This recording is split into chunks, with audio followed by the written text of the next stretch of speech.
I'm Jason Klom, and this is Comedy on Vinyl.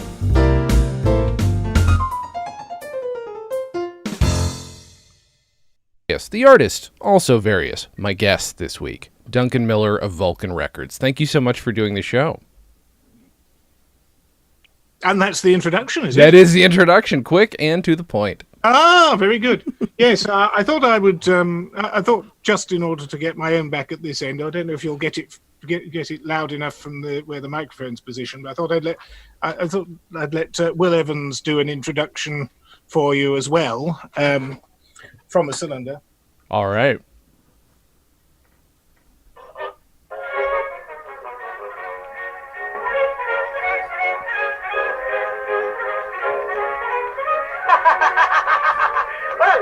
Isn't it? This is a yacht. It goes on after that. But standing in front of the recording horn and having to try and get an unseen audience to respond to him. But eccentric comedian Will Evans. You know, you've picked. That's funny. Now that you say that, you've picked the only other time, maybe in history, other than now, where comedians have really been forced and stuck to perform for zero audience and hope to God they're listening and give a crap. Because, you know, people are doing Zoom comedy shows now all the time, and I'm just like, and I do one, and not a stand-up show, but a performance show. We don't get the laughs, but we have to sort of assume they're out there. So why don't you, before we get into the specifics of the stuff that you picked, which is all fascinating, what Vulcan Records is, and we'll go from there. Oh, well, I was just going to meander into the fact that we're now experiencing something from a performance point of view, that people coming to the recording studio, and especially in the early days, were also experiencing. And the great Dan Leno, who you may or may not have heard of, who was top of the bill comedian in the late 1890s, early 1900s. Okay. Particularly disliked going into the recording studio because he said, remembering that we're using a recording horn, which is roughly conical, his rather nicely alliterative phrase was, "How can you be funny into a funnel?" And the problem with the likes of Dan Leno, because he was very skilled at working an audience, and it was said that he'd turn up on stage, he'd come to the front of the stage, and he wouldn't say anything. He'd just look at members of the audience in a particular way for about a minute and a half until the whole house fell apart, you know. And so the fact that he had to go in somewhere and there's this piece of apparatus in front of him, which wasn't going to respond, which is why I sort of opened up with Will Evans having a laugh and talking to an unseen audience, and a few other, and he does that quite often, and he's doing that, you know, in the first few years of commercial recording. He does talk to people who are listening to the phonograph, and he also asked why they wanted to put this record on and things like that. And I find it very interesting to see how people engaged with that whole process. Later on, once people are into the whole thing, people like Clapham and Dwyer, the wireless nuisances, get to the end of a side and said, "Please turn over one new needle." My God. And so they know their audio. They acknowledge that they're on a record, and that now you've got to get up, turn the record over, wind the machine up, and play the other side.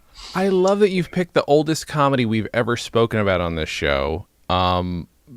And that they were getting that meta early on. It's not stuff that I have a ton of experience with, so you're going to be probably blowing my mind this entire time. I think the oldest we've gone, and I could be wrong, I'll be corrected if I am, is either some old-time radio stuff, which is mostly American old-time radio, or George Formby. That might be the oldest we've gone, which is not that far ago compared to what you picked. Well, you see, the thing is, you talk about George Formby, I presume you're talking about George Formby Jr. Fair, yes. But his father, George Formby Sr., he did a lot of acoustic recording. In fact, he only did acoustic recording because he died in 1921. Mm-hmm. And indeed, in the early years of George Formby Jr.'s act, all of his material was learnt off the records that his father had made. That's fantastic. And his father didn't want him to go. His father was quite well paid, was unfortunately suffered from TB, so he did die relatively early. And he used to actually come on stage and say, "I'm coughing well tonight," um, which would have cleared the hall these days, wouldn't it? Really. But interestingly, on the records, I obviously can't rush around and demonstrate all of these, but George Formby Senior is very comfortable in the recording studio, even with the mechanical recording system, and he basically bounces things off the recording engineer and sometimes off the band that's accompanying him for the song part of his thing.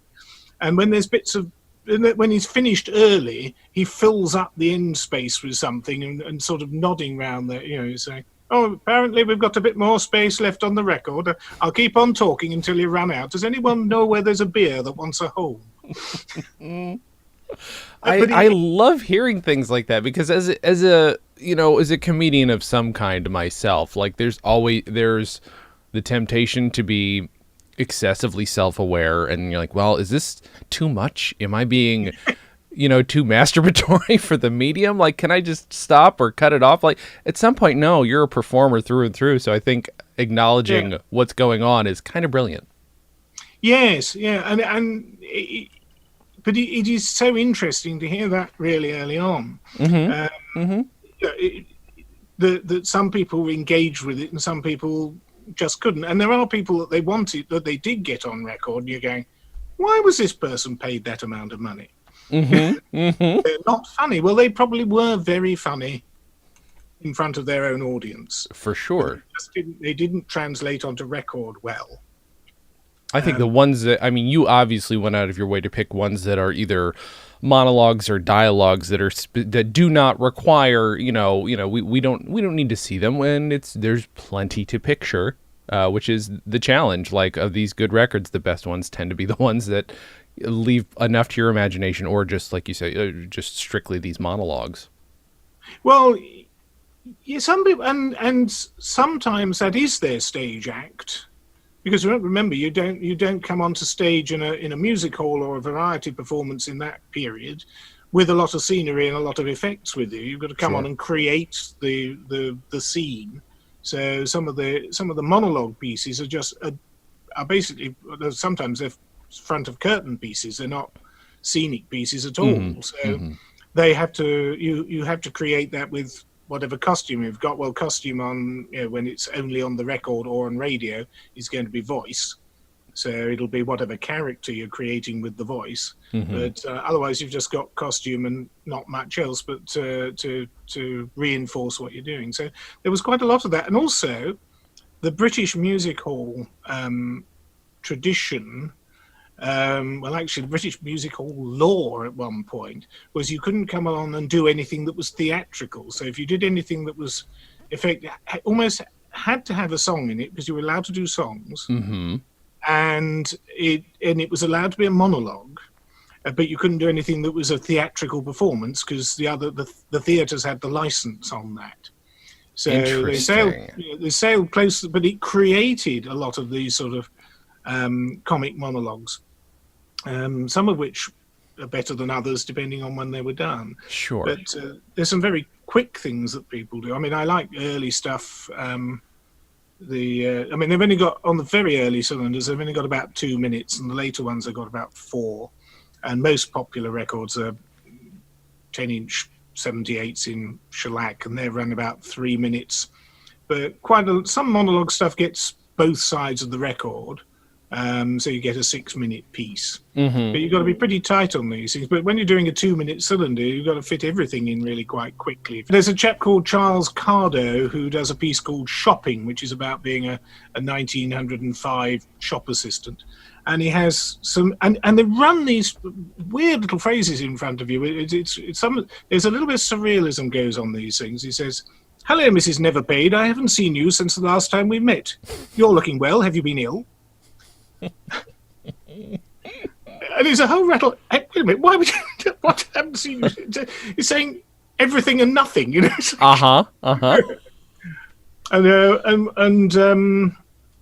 I think it's R.G. Knowles who does a piece called It might be in My Wife's Relations. It doesn't matter which record it is, but he talks about being left some money in the will and going up to the big house to go and claim his inheritance. He said, funny old chap answered the door, face all covered with skin. Anyway, he let me in. I mean, this is the kind of... face all it's several seconds later, you go, wait a minute. What do you mean? You go, and you go, no, hang on. Everybody's got a face. What? And the dryer, obviously, that is one of the great qualities of good English humor, is the just excessive dryness. But that is just, but the dryness mixed with the absurdity that becomes, where Python may have been influenced by the Goons, but Python could also do that very thing that you're talking about. I apologize, by the way. You're going to hear a lot of me referencing 3 English things, even though I'm fascinated with English comedy. I'm way more familiar with Python. But I don't know. That is one of my favorite types of things too. It's just very much like you do not get a second to process it, and if you miss it, you're not dead in the water, because there's going to be another one coming along any second. But oh my gosh, when did you first get interested in old records though? Because you're not an ancient gentleman, so I want to know. Oh, why. I'm old enough now. Yes. I'm old enough to start appearing in that vulnerable part of those graphs they keep showing you. Right. It's, I suppose, oh gosh. Now, it's really things that were hanging around in the family. My grandparents on one side had records, and when we used to go down and visit, they had some old records, as well as some vinyl, as well as some shellac. Mm-hmm. And occasionally we got to play some of these things, some of them took us way back, because there are, on the old records, there was Stanley Holloway monologues, one of which is Sam, Sam, Pick Up the Musket, which is the best known Stanley Holloway monologue of that period is The Lion and Albert, which gets trotted out in this country far too often and badly, although he does it very well. So that's late 1920s monologue, which is it's a sort of slow burn thing, really, because it's only one long complicated situation comedy sort of joke. You don't know Sam, Sam, Pick Up the Musket. I don't. Basically, the plot is that it's the eve of the Battle of Waterloo, and they're all lined up, and the sergeant walks along the ranks and knocks Sam's musket out of his hands, and it lies on the floor, and he tells him to pick it up, and he says, you knocked it down, so they pick it up, or it stays where it is on the floor. And basically the whole thing escalates through the ranks until the Duke of Wellington has to come up and ask him nicely to pick his musket up so they can start the fight. But it's each escalation of it, and each time, even though it's a monologue, the accent, because it's very British in this case, the accent changes from the sergeant's accent to the captain's accent to the colonel's accent to the general's accent to the Duke of Wellington's accent. I love it. But with this terribly uncooperative or very egalitarian, soldier. It's like, they picked it up, so they knocked it down, so they pick it up and stays where it is on the floor. But so we had that, but also moving into the vinyls, an odd mixture of things. My great aunt went to America for a tour with her husband, who was doing stuff about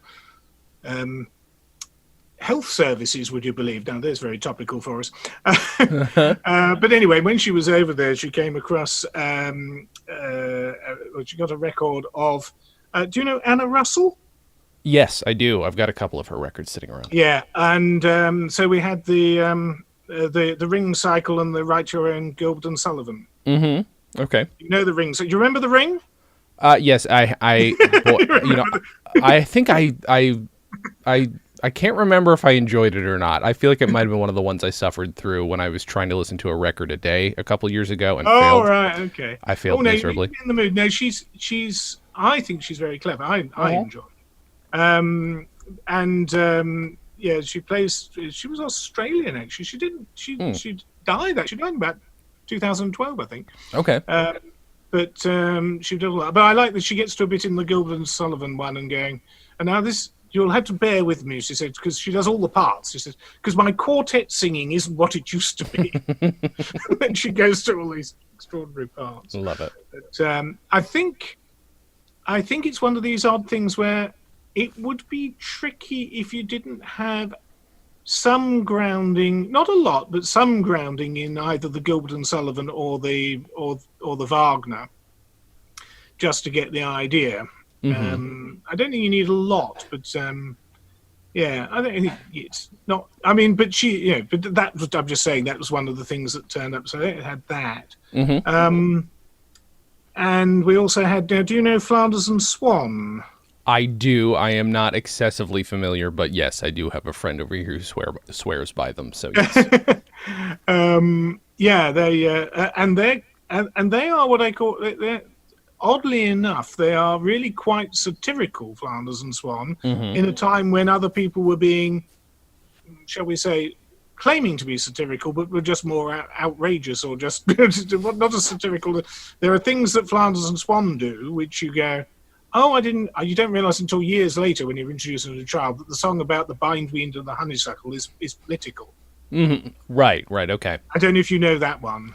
I've heard it. And you know what? You may actually you're gonna be the person to introduce me to how political it is, because I think the first time I heard it was years ago.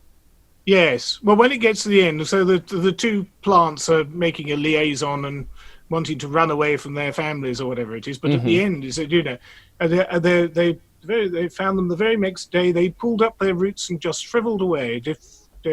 Deprived for that right for which we must fight, to turn to the left or to turn to the right. I'm gonna have to look it up because I know. The whole point about it is it's a delightful little song and it's got some clever bits in it. And only at the very end do they poke that bit of social commentary into it. If you're just sampling, you go, "Oh, this is it's a nice enough song, but what's it about?" You know. Right. I'm certain now. Yes, you're now telling. I'm 100% sure I now have to re-listen to it.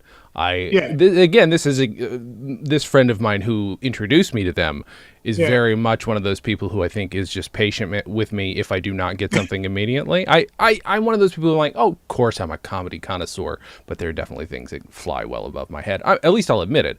But I love. So it's funny though. You are fascinated with the tech aspect of all these records as well. You make records. You make not just records. You make cylinders. And when I originally contacted you, I couldn't be sure based on your website because, again, you're like, no, we make these. One assumes it's mostly music. I couldn't be sure that you actually gave a crap about the comedy stuff, but clearly that stuff stuck out to you as a kid. Oh, well, a large amount of, yes. I mean, that it came to some of it from that point of view, not necessarily. Well, yeah, I think because once I started collecting the older records, I could find other things which I liked, which linked in. So I already had that relationship with the Stanley Holloway monologues and so on. And then I began to find things that looked the same, and then I began to listen to things on that format. The nice thing is you get small samples of things. You don't have to find a whole LP and then find the one piece on it that you like. You either like the record or you don't. So I really it's multifaceted bit of work really. My interest in what's on the records is in a different domain than the technicality of it, obviously, how they're made. And both things interested me. But I hadn't really, I must admit, I can't, I don't do the technical bit for artistic reasons or the artistic bit for technical reasons. That's fair. That is fair. I don't and that's the interesting. I'm not, although I like a nice, a good sounding record.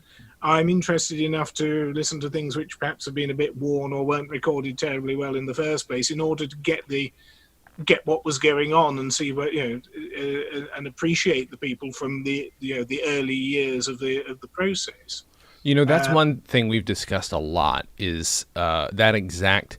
There is a method of having to put yourself in the mindset of somebody who was listening to it when it first came out, because some of these things are not going to instinctively necessarily even give you a chuckle. But I do feel like there's a little, for me anyway, there's a little bit of effort that goes into it. Let me see, would I have found this funny if there was nothing else going on? Would I have found this funny? There's only so much playing that you can do. Do you find yourself having to put yourself in a certain mindset to listen to any of these things? It depends. It depends what it is. You see, the thing is, some people. Yeah. Okay. Do I have to? Yes, up to a point, and I'm just trying to think how these things turn up, because some of these things become discoveries as you get them. I mean, I've stopped collecting because I haven't got room for much more. Sure. Yes, pretty much, having said that. But as you discover them, then the mindset is, what's on here? And then sometimes as you get... So fortunately, it's usually only 3 minutes. You get halfway through and you're going, okay. On the other hand, you go, this is a real treat. It's like, How did they get this on? The other thing is, with these very short pieces, in some cases, they can be really quite remarkably tightly put together and quite intense on certain things. And you're going, that's remarkable. And you really have to, put it down for a minute and then possibly play it again. Yes. And you can get more out of it than if you've got quantity. Mm-hmm. You can't, especially if you're only buying these things when you see them. Oh, I like so and so. Let's try that record. It's very difficult to. In fact, it's a very bad idea to have a binge listen to all of one performer, because then you go, oh. You can have one of those and one of those, two of those. I hadn't really put a whole lot of thought into the whole idea that because I think the temptation is always to like figure out what stage are we in new media that they might have been at the beginning of other media, and I'm obviously only interested in the comedy end of it.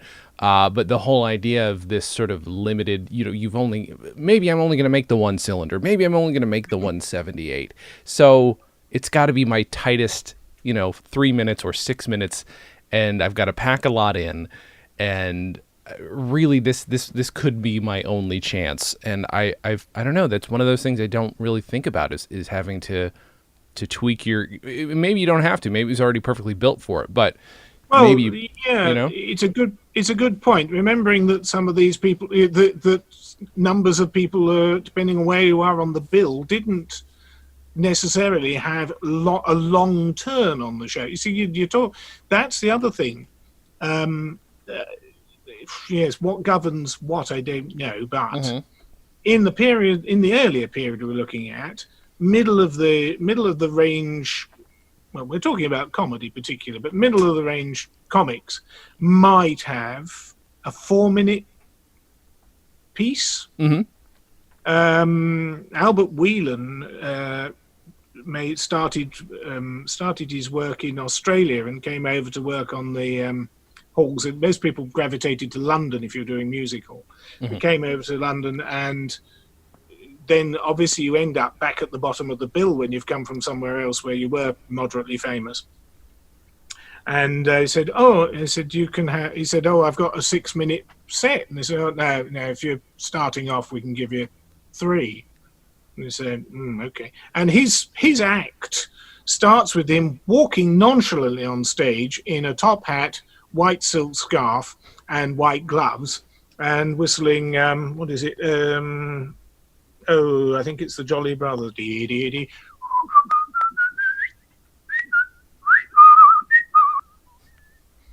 And he'd come on nonchalantly, so he's taking up the space, and he'd take all this clobber off and pop it on a chair very systematically, so he's really established who he is and he's ready to talk to the people now he's come in, And then at the end of his act, he goes off by putting that all on and still whistling. Okay. In between, there's a comic turn. Right. And they told him he could have 3 minutes, not 6. So he came on, took all his stuff off, put it on the chair. That was a minute and a half. And then continued whistling, put it all back on again, and walked off. So they did agree on the second night to give him 6 minutes. I love that so much. I won't cut the beginning and the end. Oh, I love And if you want the middle, you're going to have to give me enough time. That is a stubborn artist. That is specifically a very that's a comic artist too. You know what? You picked because again, I know you through knowing about your record company. Yes. And I'm fascinated by people who do this stuff. But then the first thing you actually emailed me, which I had forgotten you had sent this to me, Right. was John Tilley's The Loch Ness Monster. Oh, yes. But you specifically notated that you've been known to perform this one. So yes. Where have you performed it and why? Because this is fascinating to me. Well, we have when we're allowed to get together in more than 6s with a barbecue and bring your own bring your own charcoal. We have quite a number of sort of storytelling groups, and years ago, if I didn't always have a story, but this is a story. It is a story, so I could just put the sort of zookeeper's, park keeper's hat on and do the Loch Ness Monster story. So quite good for sort of Halloween, I suppose. Yeah. Oh my goodness. And yes, it's all got things that are slightly unacceptable in it now, I think. Apart from, well, no, sure. It's fairly harmless. Apart from Miss Carruthers, the Loch Ness spinster. Definitely electing herself to some non-consensual behaviour with the monster, I think, at some point. Yes, right. But it's what he doesn't say. It's interesting with John Tilley, and he was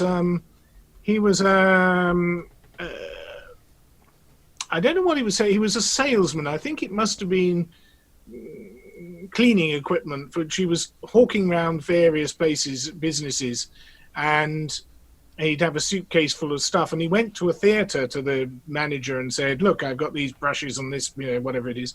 Obviously, and he was so inept at selling, but they thought it was so funny. The chap invited other people into the office to watch him trying to sell stuff to him. And he said, no, I'm not going to buy any of that. But what are you doing on Friday? Could you do this on stage? That's remarkable.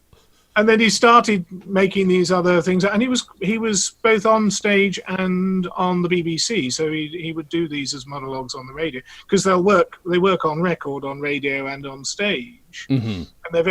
And again, it's very simple. He only needs to have the attitude, obviously the script, and the hat, depending on what he did. And again, there's also there's some surrealistic things that he does as well. In some ways, the Loch Ness Monster is the least surreal one, apart from the fact that the monster talks in Morse code and learnt it from the transatlantic cable. That's why he speaks Morse with an American accent. Such a dumb joke. That's very much my style of humor, which is, I don't know if that's sad or if that just means it's very good, that it's lasted, that it still stands the test of time. That's funny because, okay, so obviously I didn't know anything about John Tilley, so you give me this one piece of information. A few weeks ago, I spoke with a good friend of this show named Ned Hastings about an American comic. Well, I hesitate to actually call him a comic. His name is Jerry Clower, and this gentleman made about 25 records in as many years, and in the 70s and 60s and 70s. And he was a salesman, but supposedly such a good salesman and such a good, just so convincing, and he could just spin a yarn. And then you listen to the records, and it's like, I get that he was charming and had a great deal of energy. Yes. But not for me. We'll just say that. He's not not exactly my style, but he's funny in terms of he sounds funny. You get that he's landing with all the right people. I just find I'm more fascinated by a failure of a salesman who is so bad he's funny. That is That's And, the English version. I mean, that's great. and, yeah, and John Tilley is he's good. He's considering, we can only listen to him not having an audience, just Sure. talking. Basically, it's nobody is amused by it while he's making the recording, and obviously with the radio it'll be the same. But he does seem to work his timing pretty well, and he's not, and he's the things that he says. Of course, he's none of what he says in any of his characters that he does is expecting a laugh. Right. Funny because of who he is, as opposed to him working an audience. Yeah. Yeah. The only one that there's effects on is one called the company promoter, which I've always enjoyed. It's got some lovely phrases in, but a company promoter is somebody who is, well, you may know, but it's a phrase for somebody who's basically trying to placate the shareholders when the whole thing's going down the toilet. Okay. Or the John, as we'll say for your Westerfielders.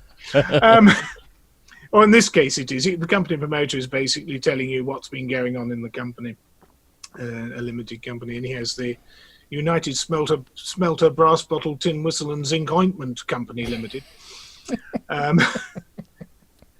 But it's the things he throws away in there. It says the profit and loss account. Have we got he has got somebody on the sideline saying yes and no to him and things like that. He said, we've got a copy of the profit and loss account. So we've lost it. There's no copy of the profit and loss account, but it's a very one-sided document in any case.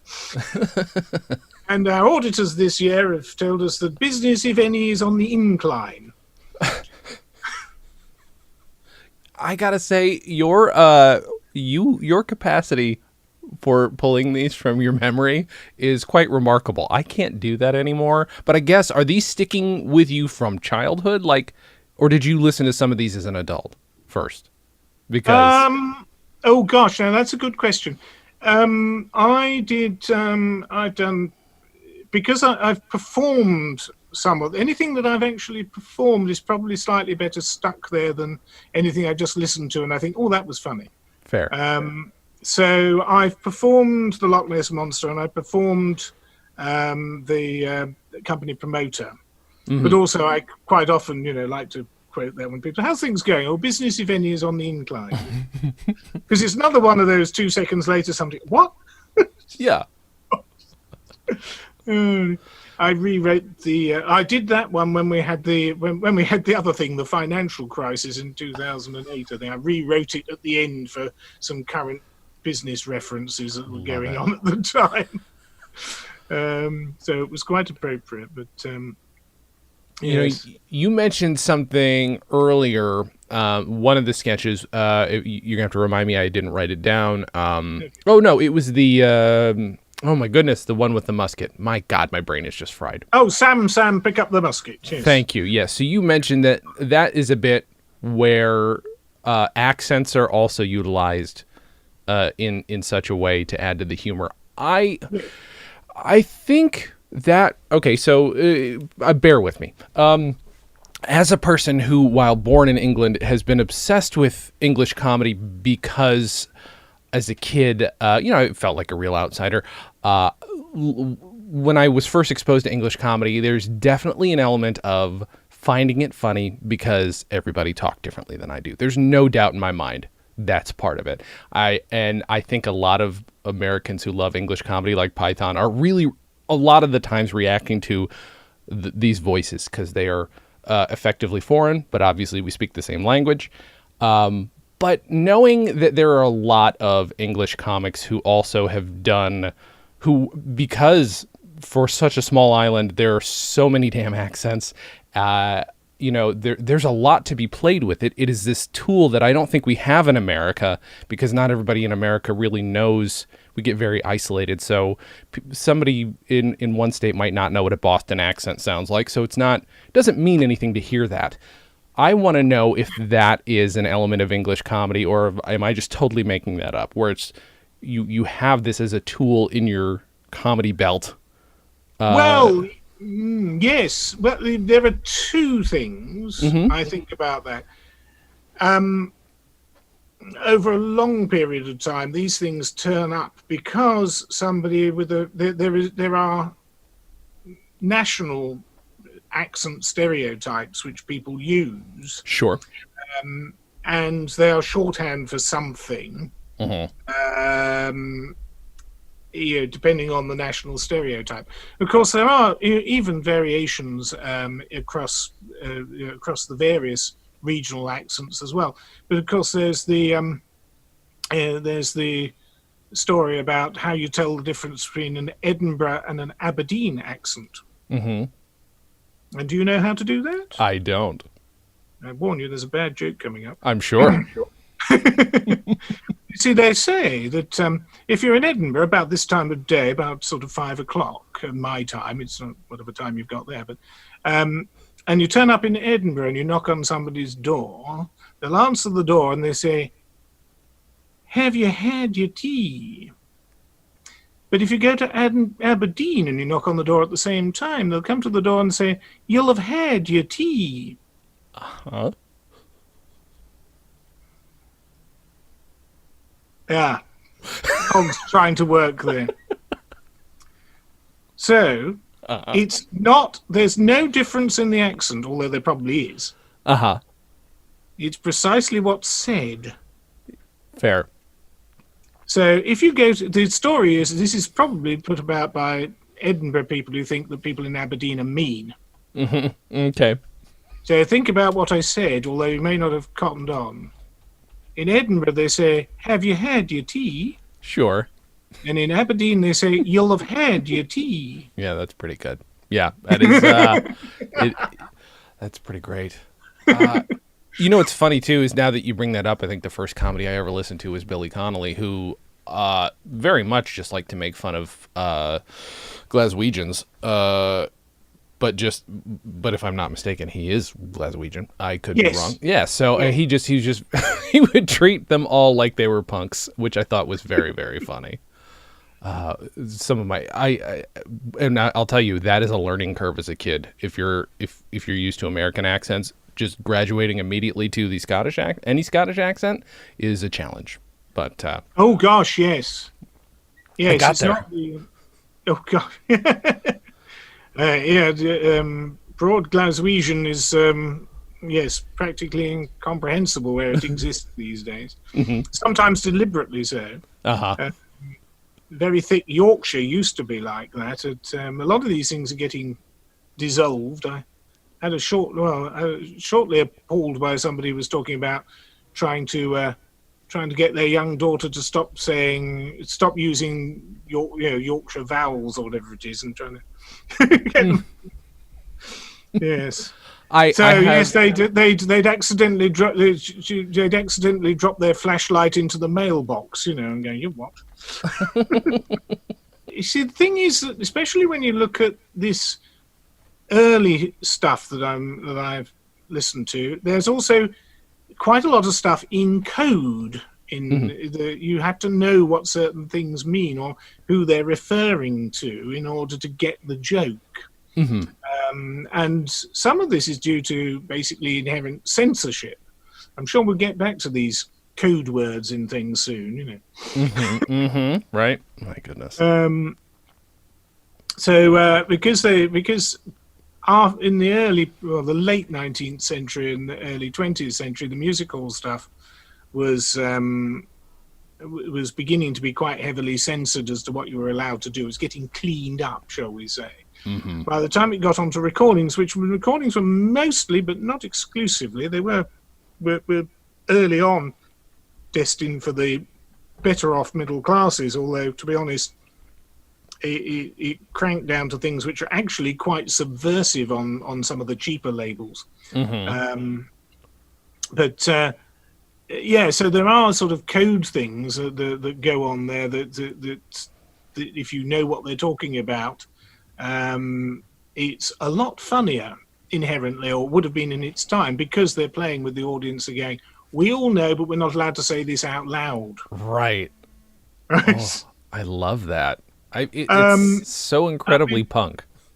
Well, although Mari Lloyd was famous for being taken to court for doing things that they decided were too lewd, but there's a very gentle thing in one of her songs, which I think is an allusion to something which only an audience who've got certain, because the other thing's the problem is commonality. You pretty much need to know some Shakespeare and some general biblical stuff to understand certain things that they allude. Sort of favorite rhyming couplet, I think, on one of Mari Lloyd's one is a song called "It's All Right in the Summertime," which is about an artist model who has to pose for her husband's paintings, and they rhyme all his. Oh, he's an artist in the Royal Academy. All his paintings, take the tip from me, are very, very even Adamy. Wow.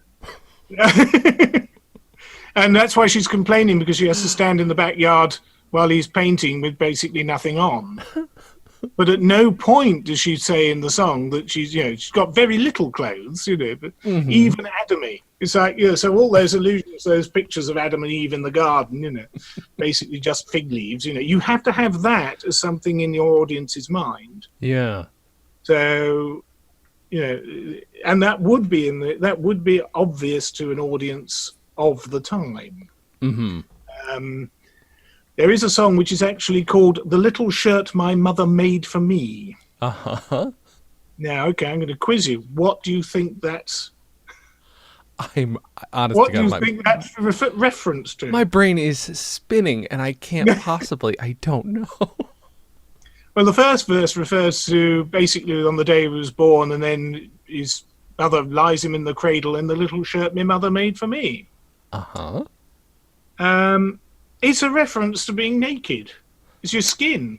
Brilliant. It's the little shirt your mother made. Yeah. My mother. Oh my God. Later on, basically, somebody steals his clothes on the beach and he has to walk home in the little shirt my mother made for me. Love it. Right. My good God. It might twig in context when you go through 3 verses. Sure. But it is That's with our audience, it allusions to these things, Isn't that? I mean, that's always the fun thing too about trying to get by a censor. Censors either have no sense of context sometimes, or aren't weirdly or not up on how people are thinking or speaking, and therefore are useless at their jobs. So censorship, generally is useless, but it does provide obviously that challenge, and I'm always fascinated about what people do with it to get around it, to work within it. Because rarely do people censor themselves in a way that entirely makes what they're doing toothless. Although I'm sure it's happened. Yes, it's difficult. Now, having said that, back to my business, as it were. So occasionally I do things which are projects which are destined to go onto Cylinder because of art. I love doing them, but they can all be a bit curious on occasions. And quite a number of years ago, somebody did an art project where we had a number of cylinders, and they were little short ones, and they were going to be put in a frame, and they couldn't actually be played, and they were placed in they were going to be placed as a display in a number of theatres.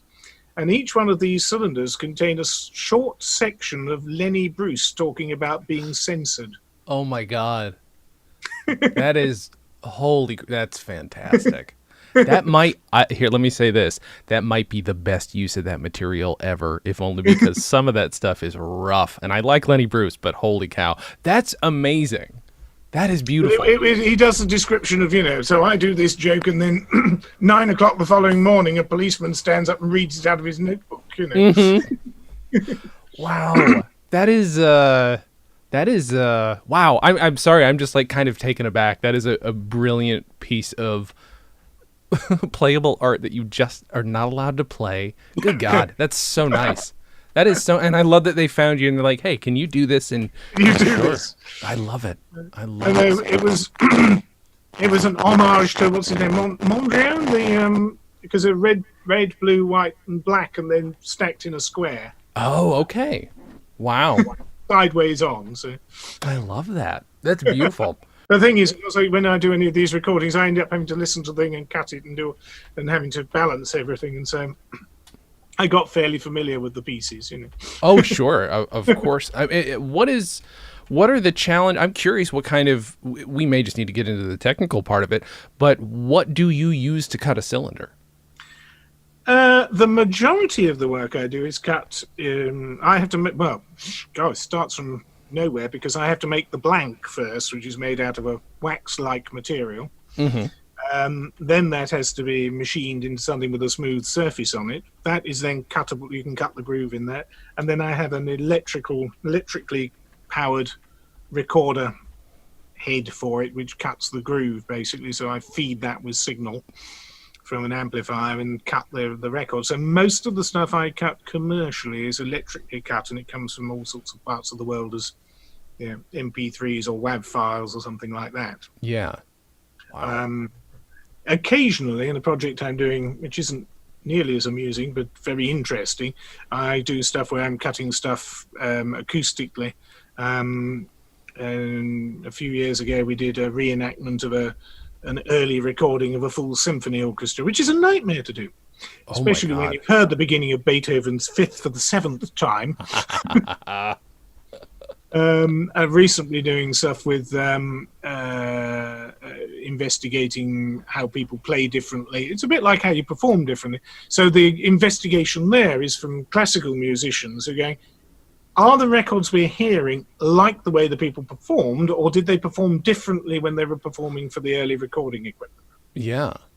And again, the other thing you can say about early recordings is there are some people who are, well, one or two are definitely only studio performers who basically did cover versions of things. And there's a chap called Harry Bluff who worked for Edison Bell over here. And he did cover versions of Dan Leno's stuff. And he wasn't phased, he wasn't phased by working into a recording horn. So his patter is quicker, smoother, and probably more like Leno on stage than Leno felt he could be like in the recording studio. Wow. But he, and there were no real copyright things, so they just get his latest thing. That is go, right, let's do that. That's kind of amazing. I don't think I've ever heard it. There's something that I've discussed before on the show and with other people who are interested in it. Just the sheer idea of non-theft comedy covering, but that is a case of comedy theft, but it is also like maybe improved upon and for a specific medium that he was better for it. My God. Well, it's also cheaper. Sure. Sure. Because he was there all the time, because he worked for the company full time and used to do all the announcements for everybody else and then filled in with other material. But he did hundreds of records, a lot of Dan Leno cover stuff, but also various other people. Yeah. And he's pretty much himself, but with the delivery. So he doesn't. I don't get that he impersonates anybody's particular voice, but certainly the delivery. Right. That is fascinating. And you've got to get it about right, because a number of lots of people went to the theatre then to see these people live. So if you turned up, you're not impersonating anyone as such. But mind you, having said that, they also did. The singer Peter Dawson, who you possibly don't know. I do not. Yeah, he was an Australian baritone with an incredible range and an incredibly long career. He recorded on cylinder in 1904 and on vinyl in 1954. Wow.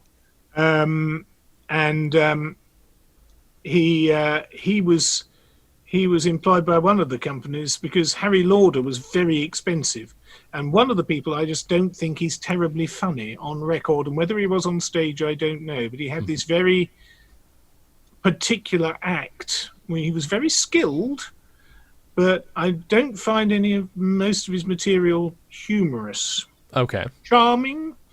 Sure. I'm not sure about him, to be honest. Most of his stuff is songs and a bit of rambling monologue, but not with much of a joke in it. And when he does deliver a joke, I'm not convinced about the timing. Okay. But let's not decry somebody who was getting £800 a week in 1908. No, of course. Boy, oh boy. Holy cow. You can multiply that by 5 for dollars. Yes, right. Woof. That's And then you can multiply it into something like £40,000 or something. right. More.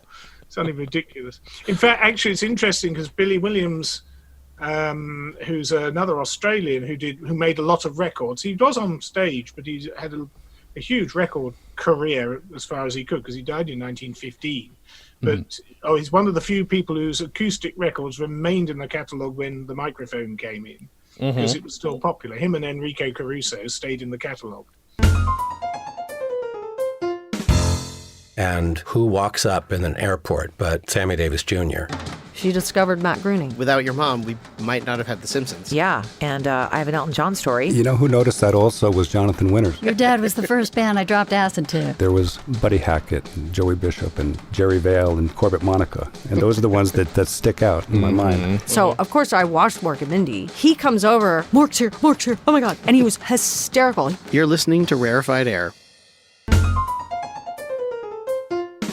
But Billy Williams does something, one of his records, where he does some not terribly on-tune whistling at some point, and then he says something, and then he's sort of saying to the band until you're at home, you say, £1,000 a week, you know. A bit of a joke about people who are getting £1,000 a week for doing practically nothing. I love it. So these little inside comments.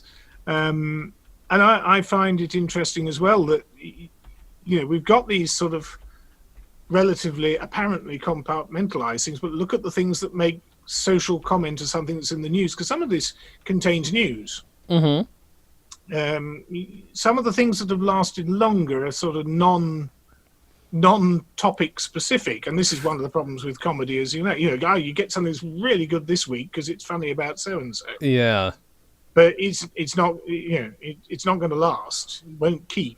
So there's no way you can give it to somebody and say, "Look how funny that is." Yeah, it would be funny if we were still, if we were still at war with the Germans. It would be funny if the Defence of the Realm Act was still in place. Great song called "Down with Dora," which was in the First World War they brought in a thing in this country called the Defence of the Realm Act, which stopped children flying kites over railways, stopped you selling drugs, because up until the beginning of the First World War you could go into most shops and buy heroin and whatever you fancy. Sure. And the problem is that the well-to-do women whose sons have been sent out to the front in 1914 were sending them little comfort packets of heroin. Oh my God. Which had some sort of effect on their performance. It was decided to. So that's when we started. We didn't have any drug laws until the First World War. So it was called the Defence of the Realm Act, shortened to DORA. And then in the 1920s, they hadn't repealed most of it when we weren't at war. And the comedy duo Flotsam and Jetsam did a song called "Down with Dora," complaining about the things you still weren't allowed to do 10 years after the war had finished. God, isn't that fascinating? That is. I'm pulling up your website again because there's something that fascinates me. I love that you do what you do, but I want to know what made you think that it was an okay thing to do to just start making cylinders again. With obviously these are for most people going to be a novelty or a curiosity, but I want to know what led you to think this might be a business model. Did somebody at some point say, "Hey, do you know how to make these?" Or how does this come about? Oh no, it's a completely unreasonable, self-propelling thing.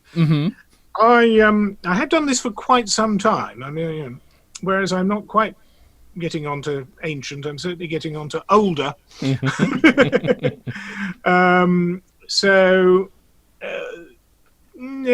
one of these things that not exactly just happened, but it's probably been on and off for a bit. So let me see if I can just shorten it a bit. So when I got interested in the whole recording stuff, sort of in my late teenage period, and started collecting records and understanding about gramophones and wanted to record on cylinder. And at that point, and now, you couldn't really do a lot of experiments on the cylinder unless you had some blanks to record on, and they're not plentiful. They're not plentiful. The records are not plentiful, but the blanks are actually much less plentiful. So it was necessary to learn how to make them, and I was teamed up with somebody via one of the societies who was also interested in making the records, making the blanks. And this was 1981. Mm-hmm. So we are a long time ago, back all those years ago. And we started off making blanks for ourselves and other people, and that led to making a few records. Now, there was a bit of a demand then, but nothing. It's never been a big demand for these things. Sure. But there are a lot, so you had to remember that dear old, much maligned, because that's what you do these days, Thomas Edison, had to malign him. Mm-hmm. Thomas Edison, anyway, so the Edison Company produced, just the Edison Company, now other people were making these machines, but they produced 2 million machines capable of playing cylinders. All right. Up until between 1888 and 1929. Mm-hmm. Now that's a lot of stuff. Yes. Now, remembering that other people were making them as well, but also they made them very well, and they're with modest amounts of refurbishment, most of them can be made to play, and with proper refurbishment, they can be made to play well. Mm-hmm. And as a consequence, even if only a relatively small percentage of those survived, right, that's still a lot of machinery. For sure. Now, for a lot of those machines, the recordings are on a format which is fragile, because a lot of the early ones are on a wax material, which is quite breakable. Mm-hmm. And a lot of other ones are on a celluloid material, which is a lot tougher, but then you don't necessarily get the tune you want on it. Yeah. So it does, it does suggest that people who've got the machines might want to play something that they want to listen to on it occasionally. But no, it's more against why. It's sort of a why not. I have other jobs in between. Mm-hmm. I worked as an electronics technician for a number of years, and then I moved into running a company making exhibits, hands-on and interactive exhibits for museums. Oh, interesting. And when I decided to leave that field, I was doing other stuff as well in the sort of theatrical and public speaking area. I wasn't doing the speaking, I was training other people to do it. Okay. Which was great fun, but really difficult thing to sell. On the basis of, because I used to maintain that if you're doing stuff on public speaking, normally they'll send the person who's really tedious but not afraid of talking to an audience but is a bit rubbish, because they say they'll go, as opposed to the person who really should be talking about the subject because they know about it but they're petrified. And the petrified people won't sign up for a course for being not petrified. Because they're petrified. Of course. The other people, and I think the phrase these days is Dunning-Kruger, isn't it? The other people who think they're good at talking in front of people and aren't afraid, suffering from the Dunning-Kruger effect. That, they believe they're better than they actually are. Uh-huh. Yeah. Now, I used to say, when I used to do my introductions to people trying to sell what I was doing, I used to say, some people talk in their sleep. So other people, the ones we really want to convert you from, are people who talk in other people's sleep. That's perfect. Oh my god. But yeah, it's a difficult sell, and I did a bit of theatrical stuff, which, as you all know, is difficult to sell as well. Uh-huh. Not that there's anything wrong, it's just you've got to get people out to something, and they've got to pay for a ticket, Of course. Yeah. and all the rest of it. So, so in the background, all through the period from the early 1980s up until now, I've had the ability at various stages to make cylinder records, either in wax, and then I had several processes for making them in this plastic resin, which means that they don't break in the post. Oh, or wonderful. when you play them. Right. And so I put that up as a sort of sideline, as an offering, and got myself into a situation where I've got relatively low overheads. So, That's brilliant. That's brilliant. so yeah, it's a what do they call it? A niche, no, a lifestyle business. I don't know what that means. So my lifestyle is running up and down several flights of stairs doing different jobs. At the moment, I'm doing, but I've also moved into being able to make 78 discs that can be played with a steel needle on, and I shall use the British and American nomenclature of on a gramophone, or as you would say, Victrola. Or you might not, because it depends. Generations have different names for these things now, and now I think the current generation of what the hell is that and how the hell can it work? Very much the case. I'm looking. Can I do? This is a totally side thing, but who does your graphic design? It's very good. Oh, got which graphic design? Very specifically, first of all, your logo is great and really does lend itself to the vintage look, but also just the Vulcan cylinder company, just with the person on it. I literally had it up a second ago. But yes, yeah, it's wonderful. A number of years ago, somebody who did graphic design did the little bit with the Vulcan and the swooshy bit on it, which is quite simple but quite useful. I had to completely admit that I have no idea who did the design on the main part of the box, because it is what shall we say? I have this is Sheffield. I'm in here. Sheffield used to be famous for cutlery until it was possible to import a ton of cutlery for less than the price of the steel to make it. And I have a friend from years back who used to go around and rescue stuff from abandoned cutlery works. And the character on the front is Vulcan, which of course is really the god of volcanoes and steelwork. And it's I have to say, I'm sure you won't shop me. This is only on, and only available on World Wide Web, isn't it? So it's borrowed from a cutlery label.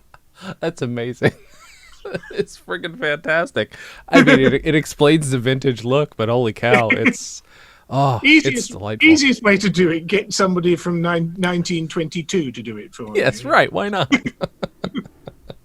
That's brilliant. You know what's so funny is, normally when we do these episodes, I ask the person, hey, why we normally stick with obviously one record. It's usually a full length record. I say, hey, why would you recommend people listen to this record? Well, I'm now gonna leave it to you to recommend or not recommend or go halfway of an entire generation of comedy. I want to know, give people a general idea of maybe why you got into it, and maybe why they might also be, they might not be, but why they might get interested in it.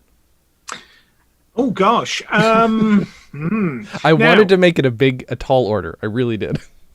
Okay, no, that's fine. Here's the thing. I think first of all we need to look at what the different people in our audience at the moment are interested in.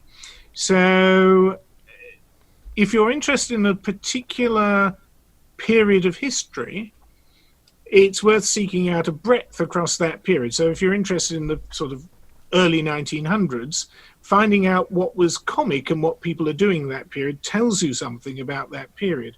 Now, you might not find all of it funny, but one or two you will go, that still works. Right?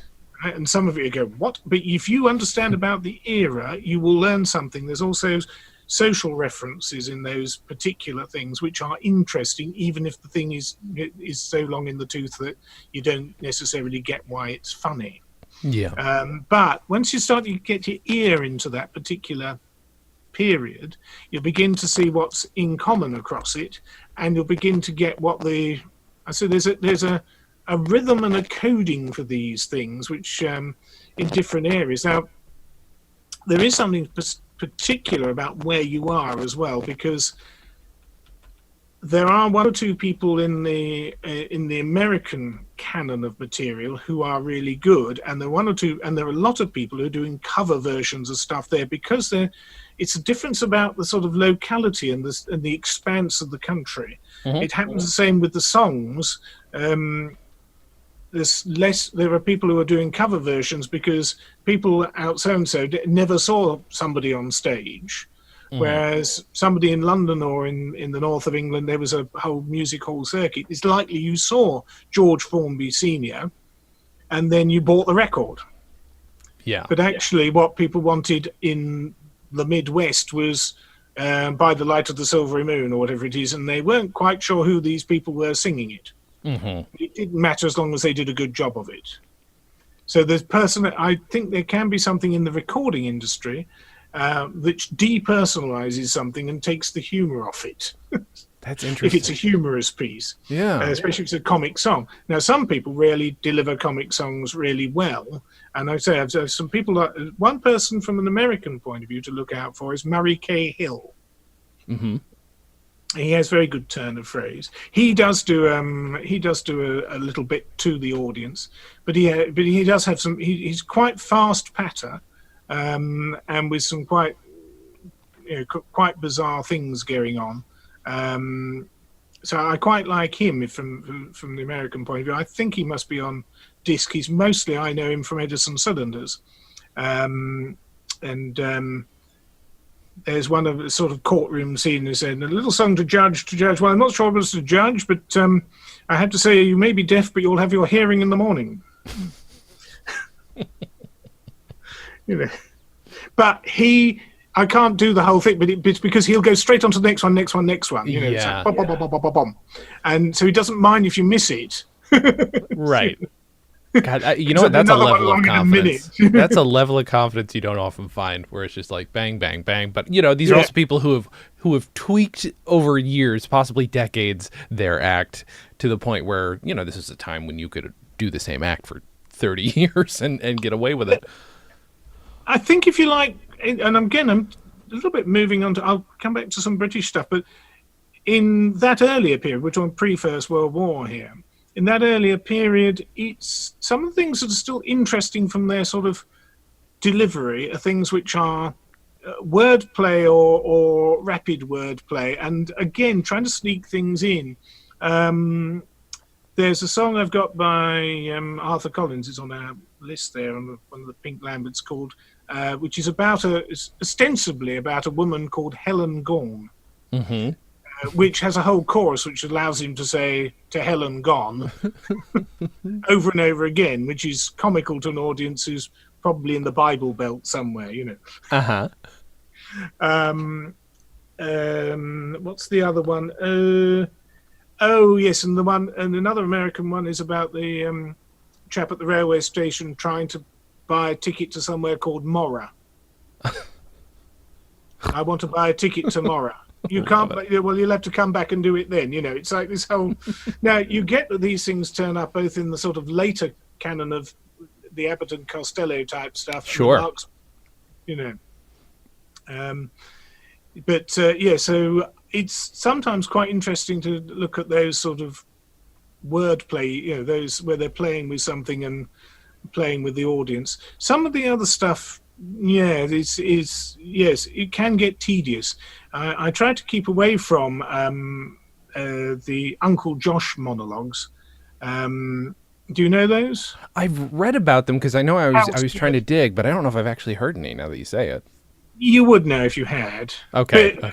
Well, I mean, I'm being very disparaging, and I think it is interesting to go, okay, what are people interested in? So Uncle Josh character is this sort of rural, this rural chap who's taken aback by all these newfangled things that are happening generally, or things that are happening in the village, and he does sort of professionally drone on in that way for quite a while. I do know somebody who actually does updates of him. Uncle Josh buys a computer, and Uncle Josh gets abducted by aliens. The pretext of that is quite good, but I'm not sure it makes Uncle Josh much funny. I'm trying to think of It's just that sort of, I don't know. Some people, I think it's interesting because of what he talks about, but I don't find it inherently funny. Nothing surprises you in it. But that doesn't mean that people didn't enjoy listening to something that was this sort of familiar monologue with their relationship between these amazing things like an automobile and a phonograph and a telephone and all the rest of it. But it's difficult to put yourself in that mindset. Whereas the word game things, it's actually still sort of works as you're going, okay, I get, oh, I didn't know we were going there. So when somebody's playing with that, you can still play with that.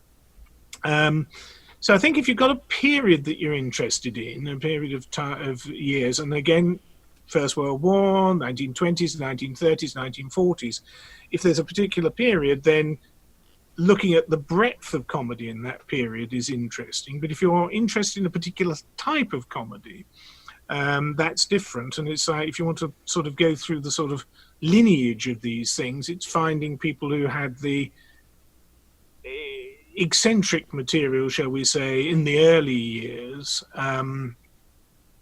as opposed to sort of what I would call pedestrian material of, or not a lot of actually, it's interesting, not a lot of these things work very well if the whole thing is a joke, because if it's on record, you've heard the punchline. Yeah. If it's the delivery that's funny and the anticipation. I mean, even Dan Leno, and he must have been good on so, but Dan Leno's record, and we did do this on stage with somebody.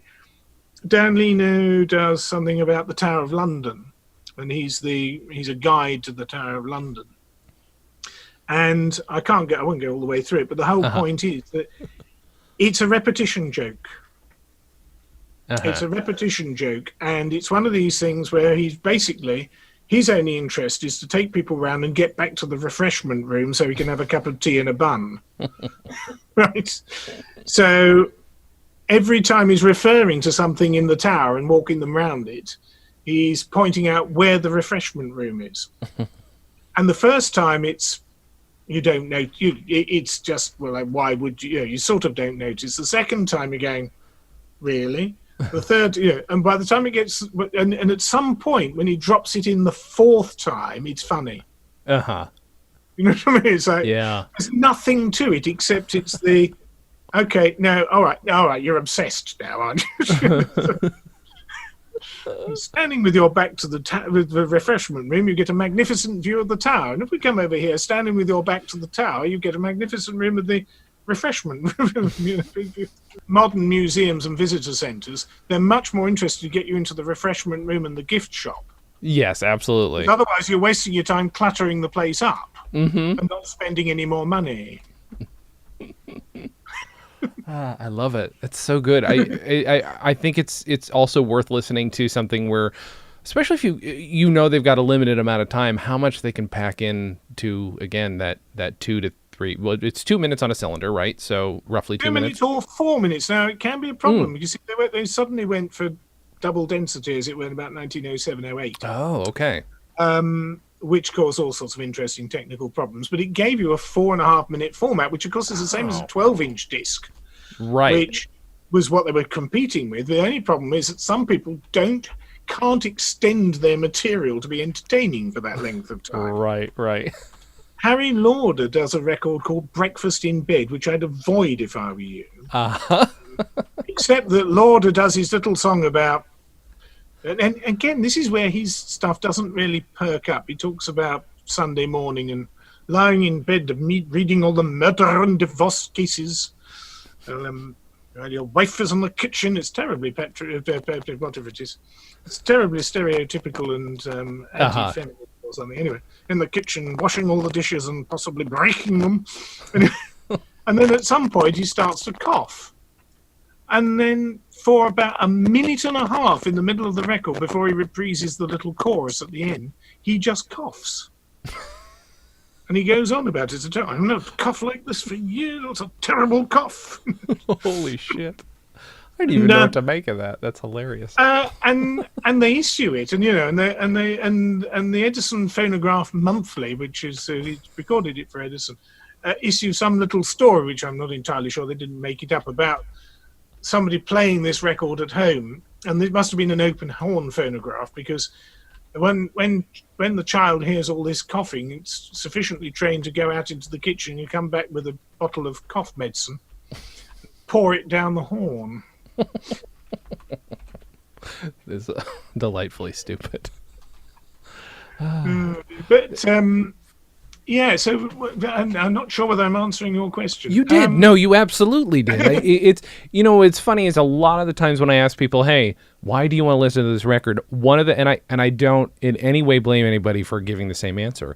A lot of the times it's a snapshot of an era, and it's absolutely true. A lot of, especially, and that, which by the way is usually a kind way of saying this is a bit outmoded, or there's some outmoded pieces on it. But the thing is, it's always fascinating but you have the good fortune of, we're talking about an era and a technology, and so it crosses over a couple generations, and it's therefore you kind of get to hear a little bit of the evolution of comedy too, and I don't know, I think it's fascinating. And this is also a thing where, unless you there are a ton of archives people should check out online of cylinder recordings if you can't get your hands on the physical stuff or find somebody who has it.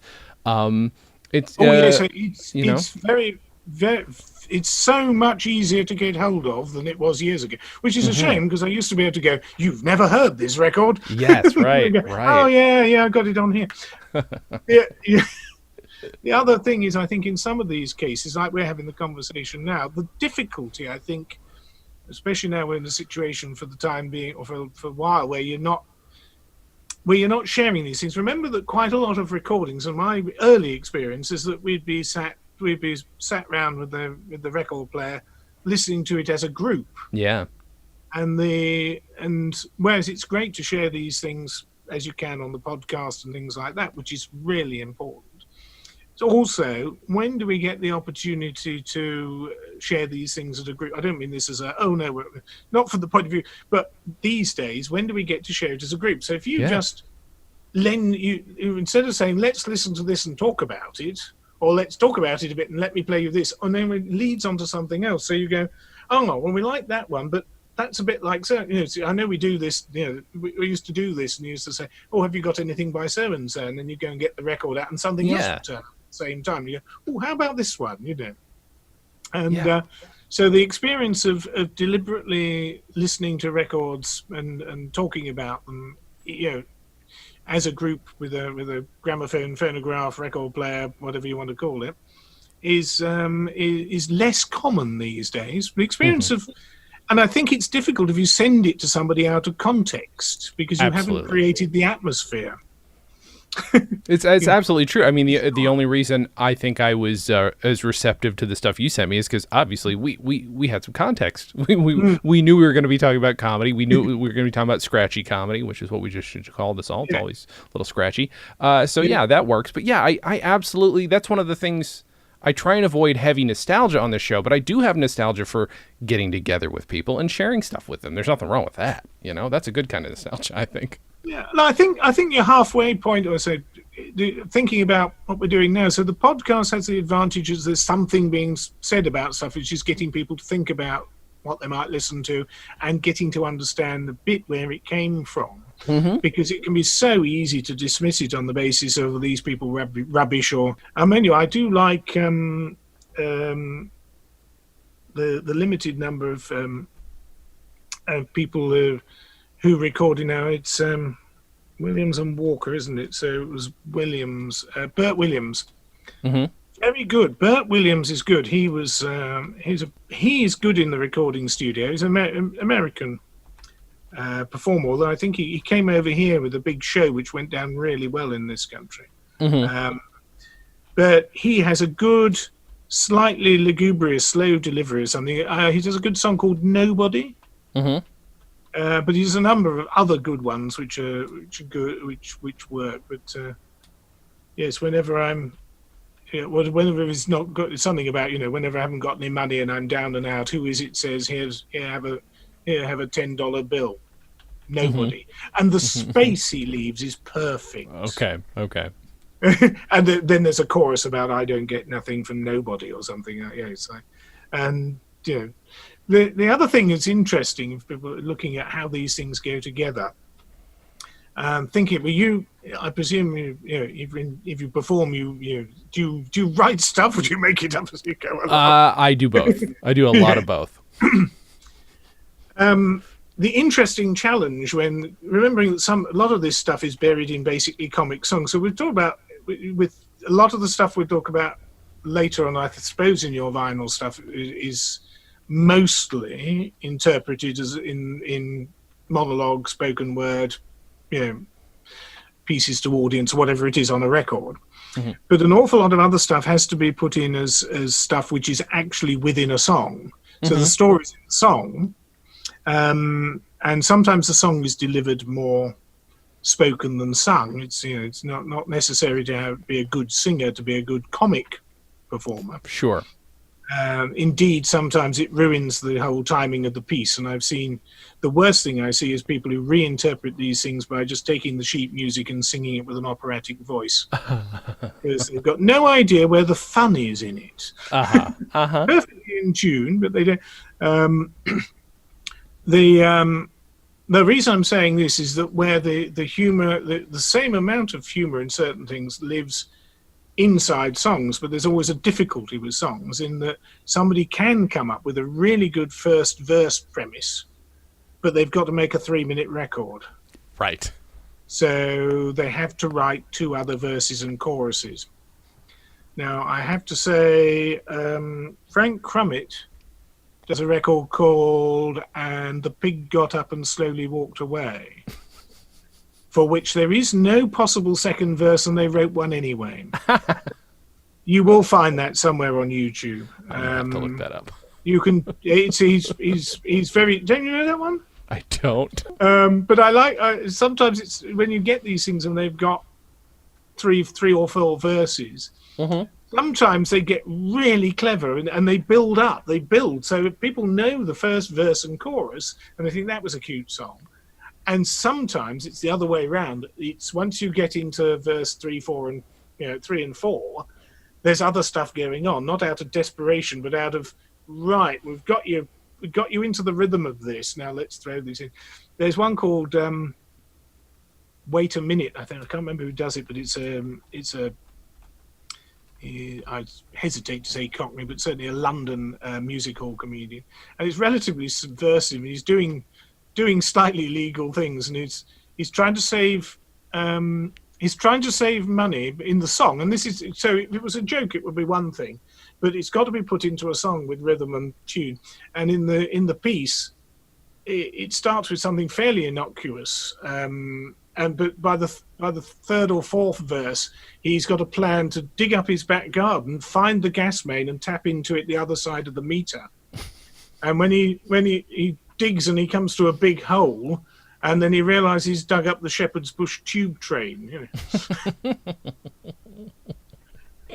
Put in my spade and out came a train. It's like the vision of that as well. If you look at what? No, that no.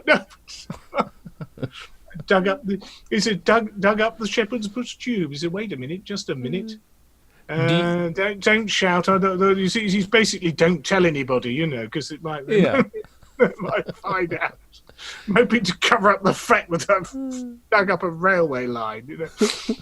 Do you find yourself having to make or getting to make much comedy recordings in the stuff that you do produce, or is it mostly music? Spoken word. Oh, it's difficult, isn't it?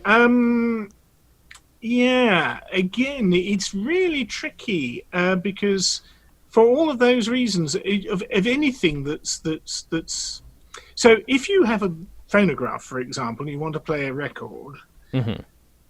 you probably play a record on a phonograph on occasions to demonstrate to people, and it's difficult to suddenly want to play something that's comic and also possibly explain the context. Fair, yeah. So I think it's a very difficult sell. Now, if you look at the original catalogues of stuff, mm-hmm.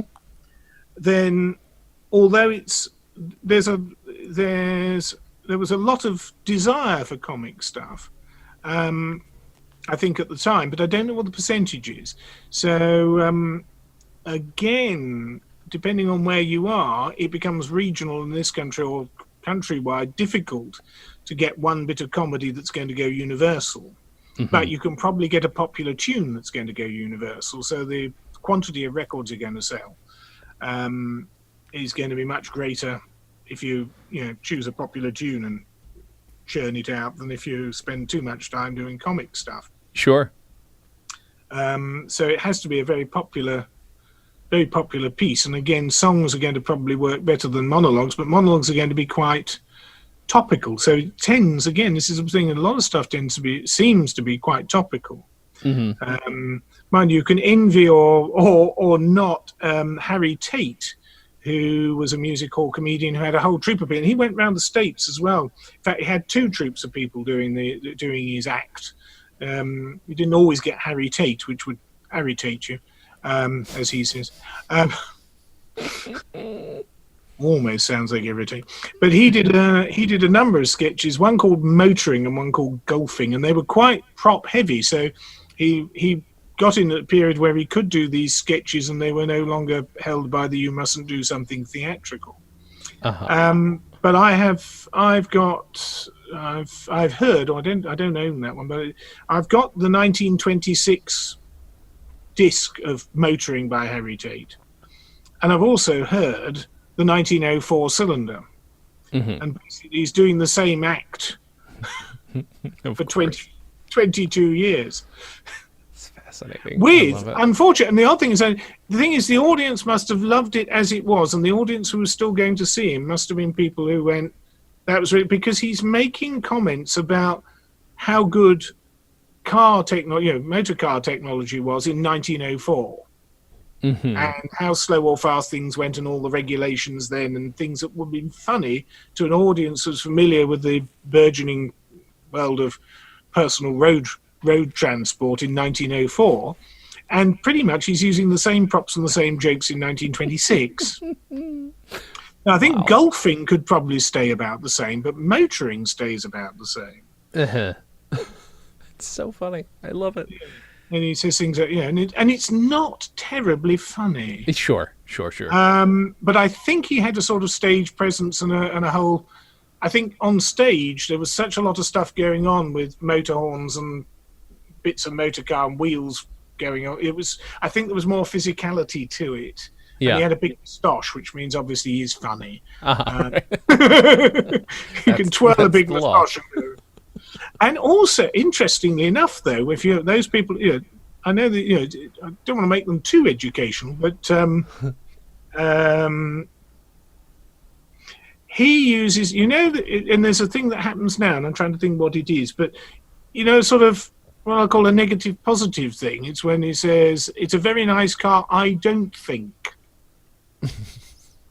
I'm trying to think what the modern equivalent of that is, where somebody says something at the end of something which is apparently positive and is negative, or right. Yeah, it's one of these little games that comes up occasionally. So he creates or picks up on something where the language is using the language and using this phrase, which they use a number of times, even in the 1904 version, where the humor is using this sort of new lingo of yes, it was a very comfortable journey, I don't think. Right. But it's not familiar to the audience, completely familiar to the audience of the time, and it's also out of date by 1926. Yeah, of course, yes. I want to maybe give people a general idea, because I don't know that we've gone into detail. You sell, tell people about your website and give them just a wide breadth. Just tell them everything that you do so that they know what they're going. Because you do a lot of stuff. It's not just selling cylinders. True. So yes, that's true. The website, yes, which you can find just by going. It's on phonographcylinders.com or Vulcan Records, and we do come fairly high up if you put in phonograph cylinders. That's how I found you. Yeah.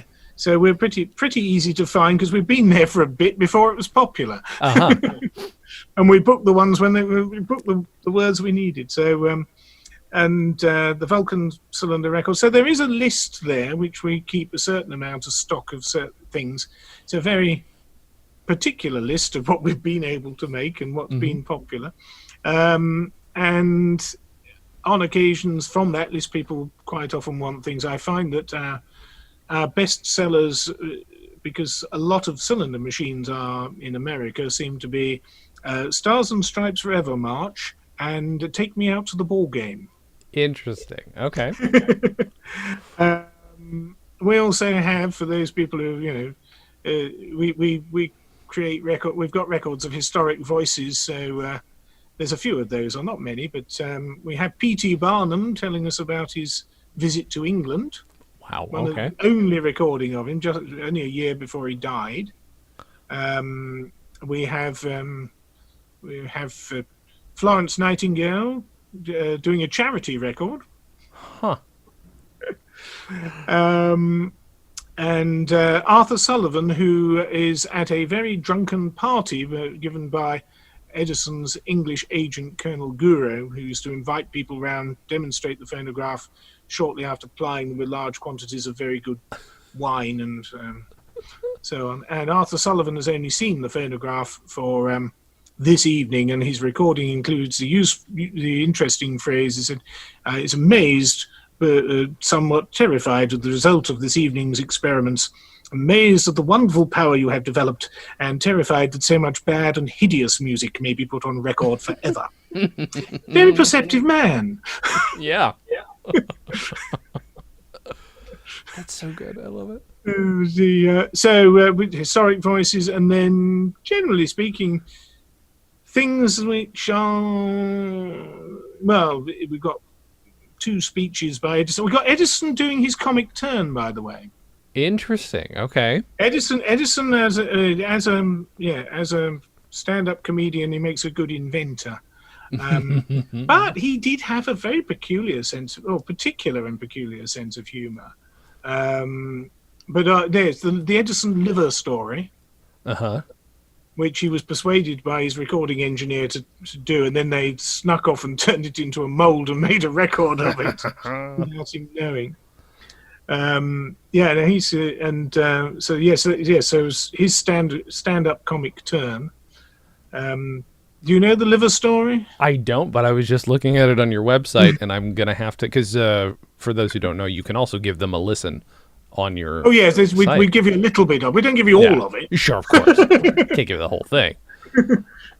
But Edison's, he has a very earthy sense of humor, but a very practical sense of humor in certain ways. But he liked the one about the chap who had the liver complaint, and he said, and of course it's all about research and development, as he said. And he rigged out this team, and they went down the San Joaquin Valley looking for mineral springs, and they tested the mineral springs, and they found one that relieved him of his liver complaint. So he built a sanitarium and kept drinking the water, and he said, but then eventually he died, and at the coroner's inquest they had to take his liver out and kill it with a club.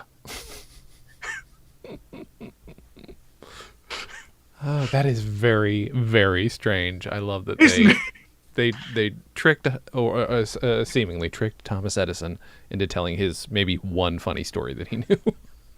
Well, there's a journalist, Francis Arthur Jones's biography is quite interesting because he puts a couple of stories that Edison liked as jokes as well. He also Edison played practical jokes on people.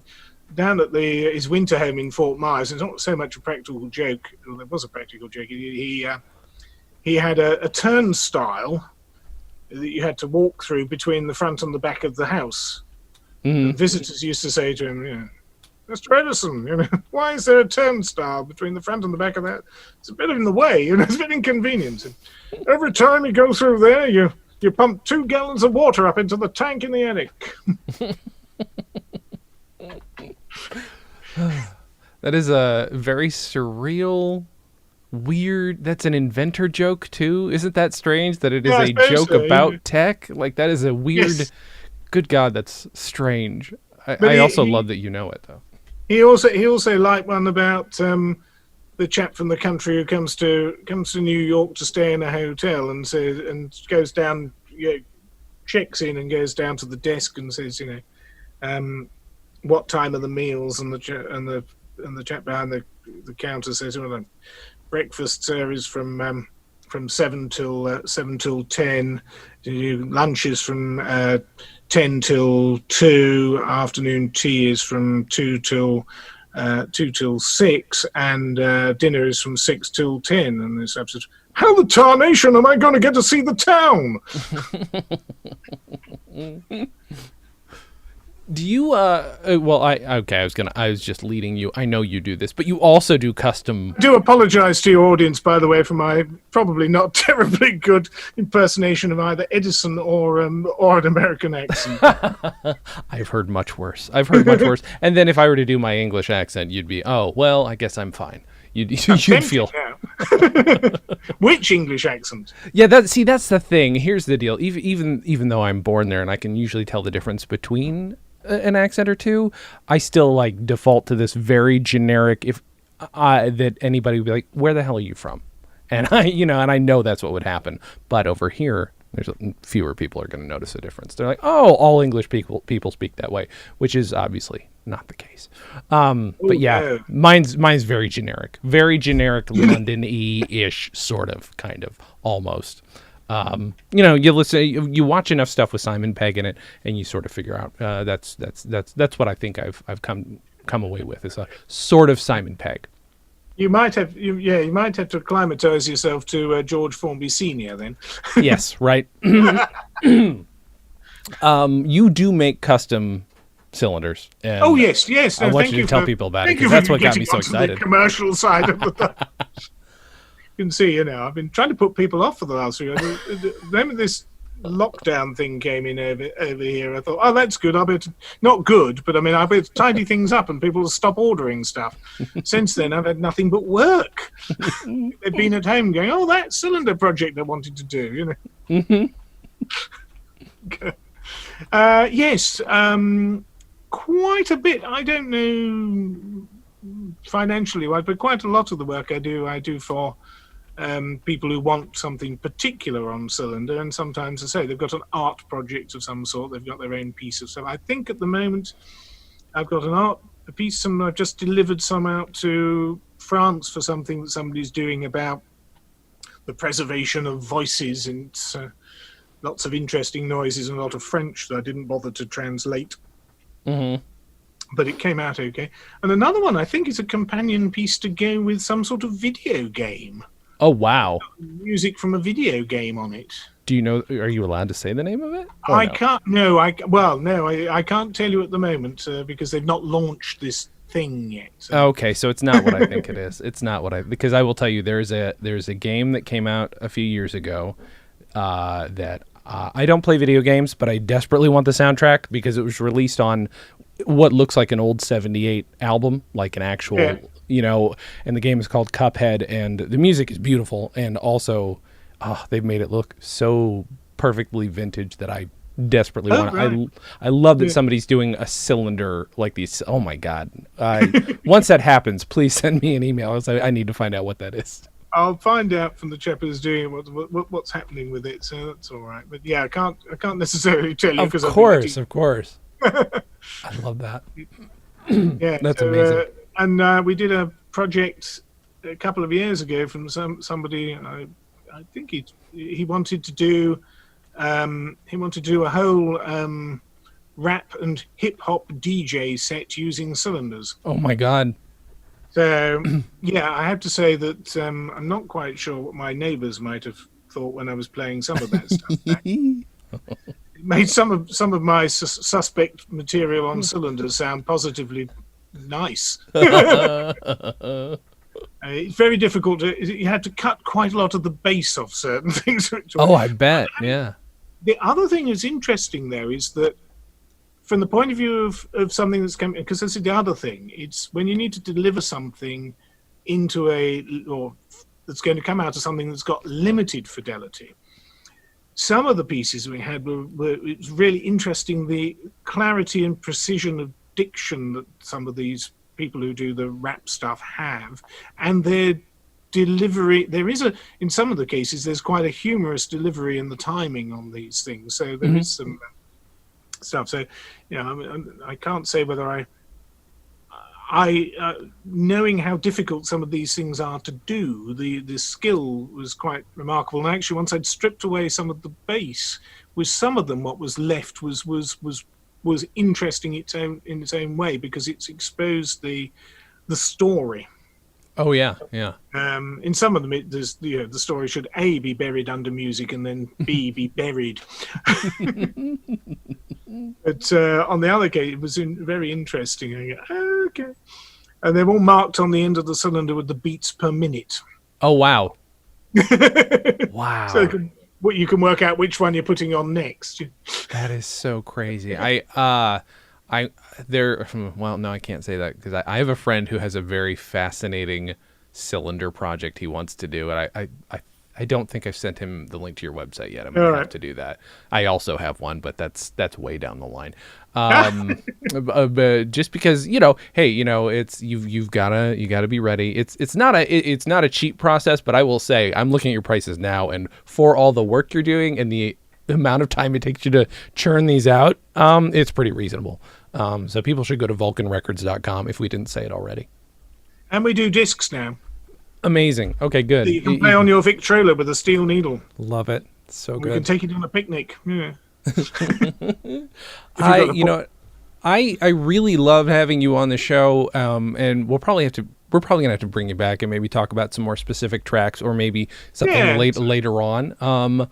But please, everybody go to vulcanrecords.com. Is there anything else? Is there a Twitter presence? Is there a Facebook? Anything? Anybody I'm else? afraid not. Try to hide out as much. No, I don't mean that. But it's quite difficult to manage some of those things. You never know what's going to happen. So no, there's the website where you can be emailed.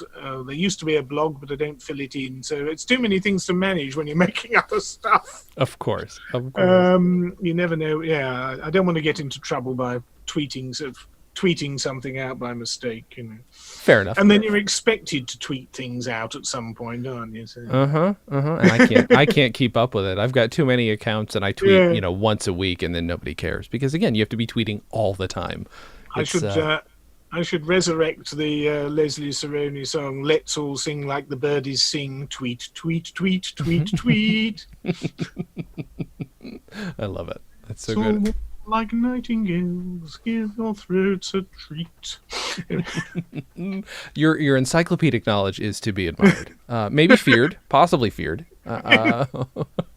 It's useful to practice it on occasions. I'm not sure why, but that's the other thing. Is that there's if you go, you get a breadth of and some of the things are silly, but silliness is sometimes quite useful.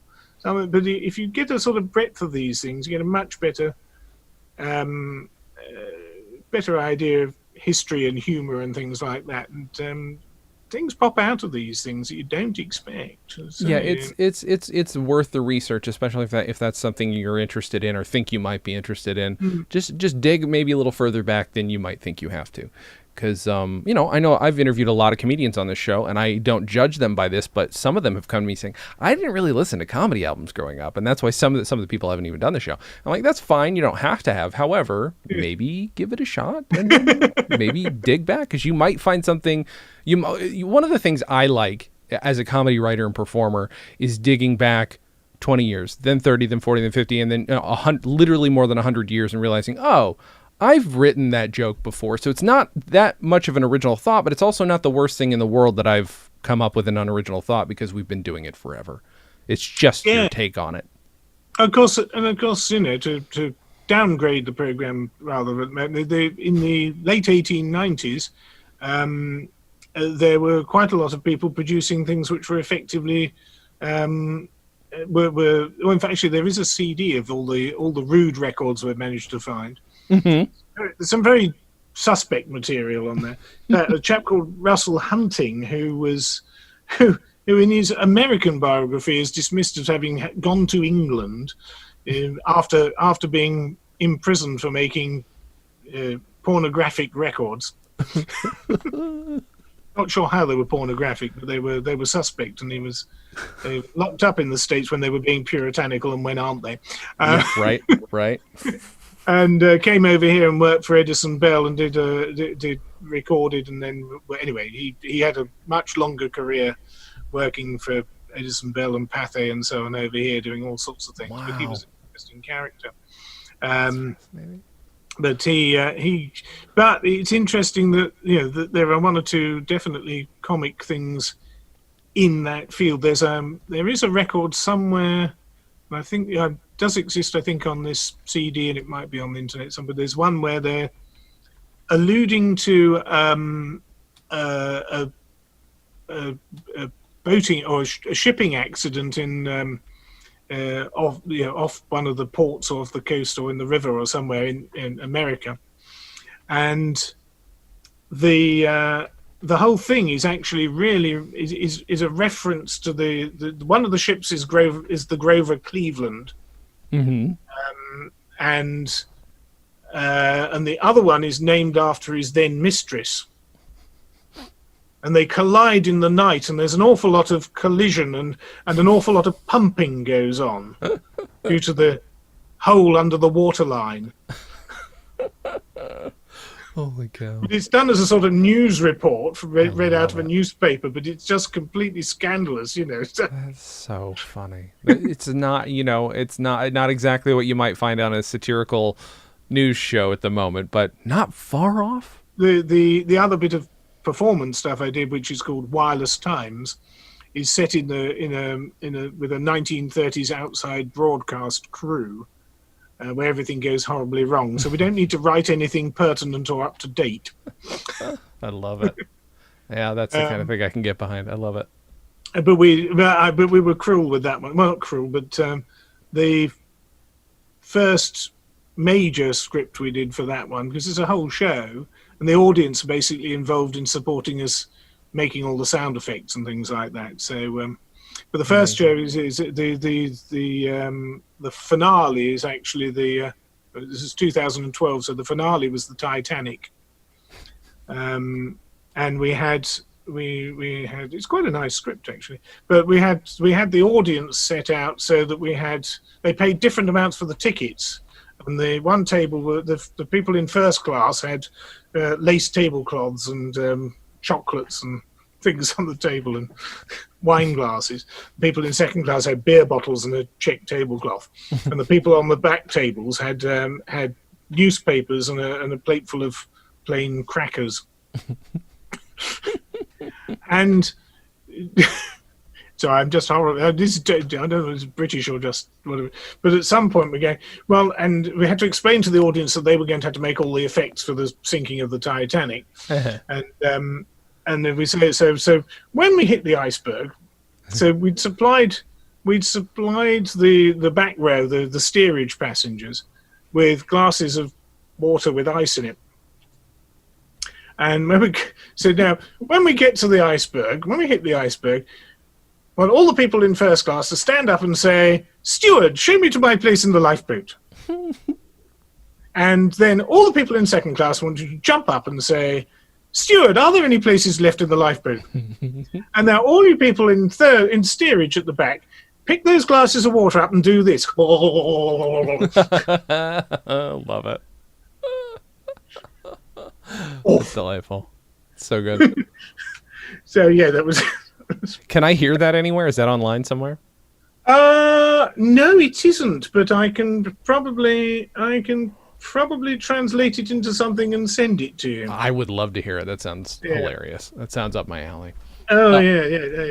Well, it was. Well, I won't give. Well, it's like the apocryphal story of and it's usually two American women who are apparently sitting in the audience of the film Titanic, the recent one. The relatively recent one. And apparently they were heard to turn to each other at a crucial point in the film going, "I don't think they're going to make it." Oh, God. It must be interesting for people who don't know any history. Have no idea. Here's something that's a historical. I don't know what's going to happen. Oh my God, Duncan. Again, this has been a damn delight. I'm going to tell everybody to go to vulcanrecords.com, and I'm not going to promote any of my own stuff this week because I think you guys should check out Duncan's website. And again, thank you guys for listening, and as always, have a good thing.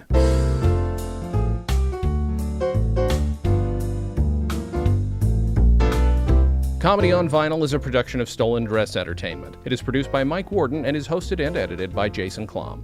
Our theme song was composed and performed by Richard Levinson. You can email us at podcast@comedyonvinyl.com. You can also send snail mail to StolenDress Entertainment, P.O. Box 805, Burbank, California, 91503. Subscribe to Comedy on Vinyl on Apple Podcasts, Google Podcasts, and anywhere else you can find podcasts. Give us a 5-star rating and write us a review. It helps. You can find us on Facebook, Twitter, and Instagram at Comedy on Vinyl, or find everything in one place at Comedy on Vinyl.